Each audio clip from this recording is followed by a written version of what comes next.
This is Plant-Based Briefing. Does the law protect farmed animals? By Cheryl Leahy at animaloutlook.org. And I'm Marian Erickson, host of this curated content Plant-Based podcast, where I narrate with permission a variety of articles on plant-based, compassionate, and eco-friendly living. And today's article is selected in honor of National Animal Rights Day, which is the first Sunday in June. So it was yesterday, Sunday, June 5th. And you can find out more about that at thenard.org. And the article is by Cheryl Leahy. She's Executive Director of Animal Outlook. They're a nonprofit working to build a better tomorrow for all animals. They're strategically challenging the status quo of animal agribusiness through undercover investigations, legal advocacy, corporate and food system reform, and empowering everyone to choose vegan. I first heard of Animal Outlook when I heard one of their undercover investigators, Aaron Wing, being interviewed on the Hope for the Animals podcast, episode 18. I'll put a link to it in the show notes. And I highly recommend that podcast overall. It's one of my favorites, especially the Reason for Vegan series. I think she has 8 or 9 episodes on all the different facets of veganism and just facts and truths behind each one. It's amazing. And in fact, I'm going to play a little trailer or promo clip from Hope right now. Take a listen. Hi there, I'm Hope Bohannick, host of the Hope for the Animals podcast, sponsored by Compassionate Living. Join me on a journey to uncover the heartbreaking and heartwarming aspects of living vegan.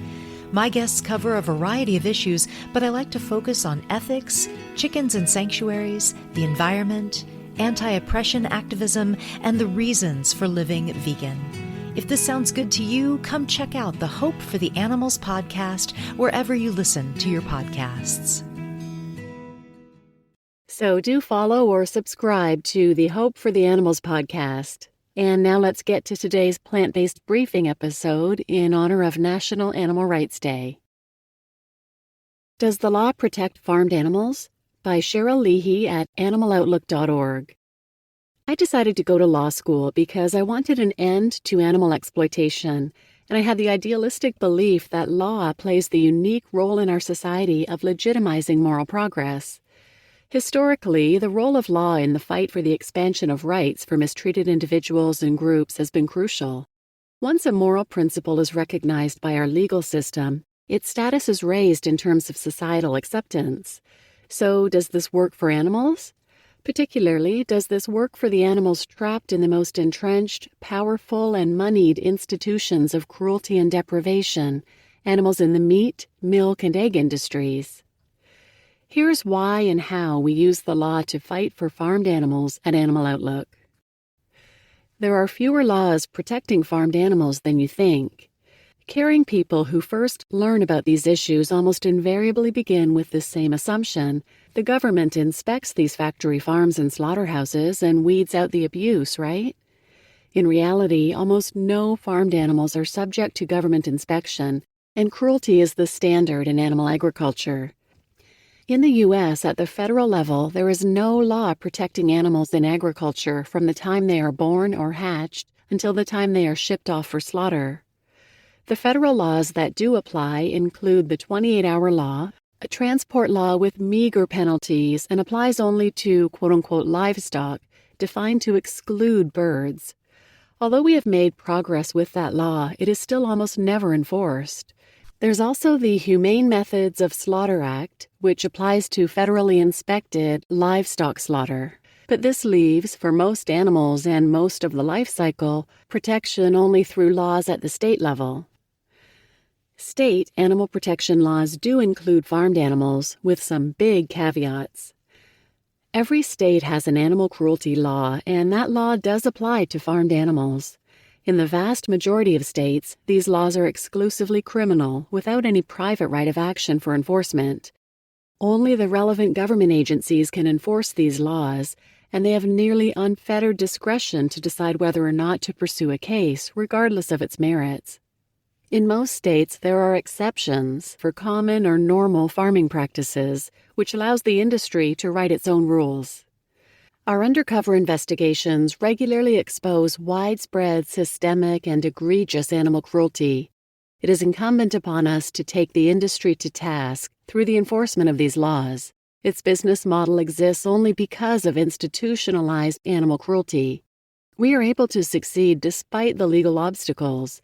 Our investigation of a Tyson facility led to 24 counts of animal cruelty, including the first-ever conviction for an industry-standard practice inserting plastic rods into the nostrils of birds, which Tyson and most of the top poultry companies committed to ending following this.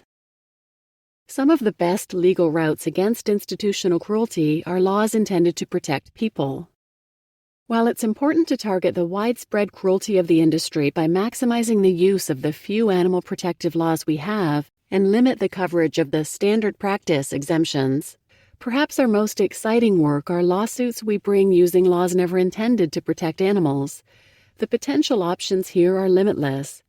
We have found the best success where the harm to the human plaintiffs the law recognizes is closely connected to the harm to the animals, so the human's injury can act as a stand-in for the animal's mistreatment. Examples here include lawsuits claiming false and misleading labeling of animal products, price fixing done via a massive cow-killing campaign in the dairy industry, and a federal False Claims Act case claiming improper sale of lamb meat to the U.S. government produced in violation of the Humane Methods of Slaughter Act. We continue to file more legal actions of this type all the time, with numerous cases ongoing. I do not see an end in sight to ideas that have real potential for institutional change. So, does the law protect farmed animals? The answer is yes, with the right kind of advocacy. Our legal system has within it the power to advance our society forward for animals. The ingredients for moral advancement for animals are already baked into our laws, both in terms of existing laws and the creation of new law and policy. Animal Outlook's legal advocacy program continues to make real systemic impact through the law. Our victories against the systemic cruelty of factory farming are heartening, but the most important functions of our legal actions are bigger than any one case alone. We break new ground by using existing laws in creative ways to address the animal's interests. We are building replicable models for other innovative advocates and lawyers to build upon and expand. And we are using the law as a tool to advance moral progress. As we tell the stories of the animals using the language and the legitimacy of law, we are dismantling the exploitative system of factory farming piece by piece. You just listened to Does the Law Protect Farmed Animals? By Cheryl Leahy at animaloutlook.org. And I'm your host, Marian Erickson. And all I can say is thank goodness for organizations like Animal Outlook. Their undercover investigations are crucial to ending our systems of normalized violence. If it weren't for these brave undercover investigators, the truth would not be out there. It's so critical. And then the legal advocacy component is crucial, especially when there are so few laws to protect farmed animals. There are a couple measly ones at the federal level, and they exclude birds, so chickens, turkeys, ducks, and geese are all completely excluded. Then at the state level, with the animal cruelty laws being only enforceable by government agencies, they're essentially not enforced, especially when there are exemptions for common or quote-unquote normal farming practices, which are so cruel in and of themselves they would never be allowed to happen to companion animals like dogs or cats.